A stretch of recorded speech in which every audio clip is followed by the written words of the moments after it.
ഇത് ധാരാളമായി കേൾക്കുന്നതാണല്ലേ സ്റ്റോക്ക് മാർക്കറ്റിലെ സ്കാംസിനെ കുറിച്ച്.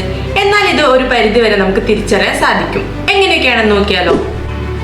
അതിലൊന്നാമത്തെയാണ് അൺറിയലിസ്റ്റിക് റിട്ടേൺ പ്രോമിസസ്, അസാധാരണ ലാഭ വാഗ്ദാനങ്ങൾ. Double your money in 1 month പോലുള്ള വാഗ്ദാനങ്ങൾ കാണുമ്പോൾ തന്നെ എടുത്തു ചാടി ഓരോന്നും ചെയ്യരുത്, അത് ഫ്രോഡ് ആയിരിക്കാനാണ് chance. Fake trading platform or apps. Play സ്റ്റോറിൽ അല്ലെങ്കിൽ ആപ്പ് സ്റ്റോറിൽ നോക്കാതെ തേർഡ് പാർട്ടി ലിങ്ക്സ് വഴി ആപ്സ് ഡൗൺലോഡ് ചെയ്യരുത്. Use trusted broker like Zerodha, Angel One, Upstox etcetera.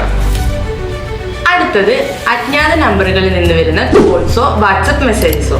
Guarantee tip നൽകുന്ന കോൾസ് അല്ലെങ്കിൽ മെസ്സേജസ് അവോയ്ഡ് ചെയ്യുക. തട്ടിപ്പുകളിൽ നിന്ന് രക്ഷപ്പെടാൻ നമുക്ക് എന്തൊക്കെ ചെയ്യാനാകും? സെബി അപ്രൂവ്ഡ് ബ്രോക്കറിൽ മാത്രം ഡിമാറ്റ് അക്കൗണ്ട് തുറക്കുക. ട്രസ്റ്റഡ് പ്ലാറ്റ്ഫോം മാത്രം യൂസ് ചെയ്യുക. ഷെയർ ഫോക്കസിൽ നിന്ന് സെബി അപ്രൂവ്ഡ് സ്റ്റോക്ക് ബ്രോക്കർ വഴി നിങ്ങൾക്ക് ഡിമാറ്റ് അക്കൗണ്ട് ഓപ്പൺ ചെയ്യാവുന്നതാണ്. താഴെ കാണുന്ന QR കോഡ് സ്കാൻ ചെയ്തോ ഞങ്ങളെ കോൺടാക്ട് ചെയ്തോ നിങ്ങൾക്ക് നിങ്ങളുടെ ഡിമാറ്റ് അക്കൗണ്ട് തുറക്കാം, അതും വളരെ എളുപ്പത്തിൽ. കൂടുതൽ വിവരങ്ങൾക്കും ഇതുപോലുള്ള ഇൻഫോർമേറ്റീവ് വീഡിയോസുമായി പേജ് ഫോളോ